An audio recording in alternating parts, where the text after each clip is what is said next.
Depuis 2013, l'école inclusive montre son vrai visage, celui d'une politique d'austérité budgétaire radicale, renvoyant au personnel de l'école l'entière responsabilité de la prise en charge de tous les handicaps, toutes les difficultés, de tous les troubles, tout en continuant à gérer des classes aux effectifs toujours aussi chargés.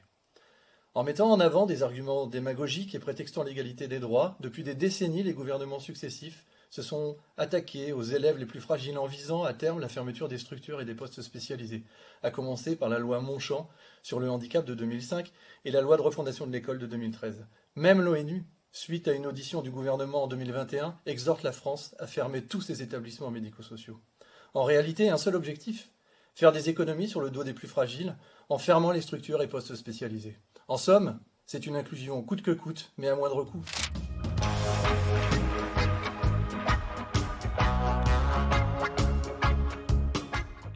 On demande à l'école de s'adapter à tous les profils d'élèves, quels qu'ils soient, aboutissant à des situations catastrophiques dans les classes. Du coup, les enfants n'ont plus les soins et l'enseignement spécialisé qui leur est nécessaire.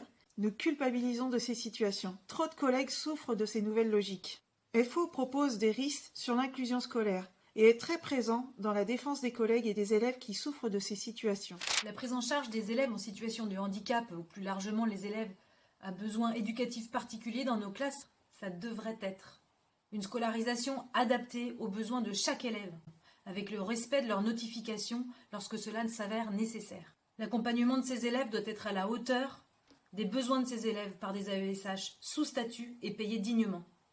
À EFO, nous sommes contre l'inclusion systématique, qui peut s'avérer maltraitante pour les autres élèves, pour les enseignants, les AESH et les élèves eux-mêmes. Oui à la scolarisation adaptée aux besoins des élèves en milieu ordinaire, chaque fois que c'est possible, et en établissement spécialisé, chaque fois que c'est nécessaire. Non à l'inclusion systématique et indifférenciée.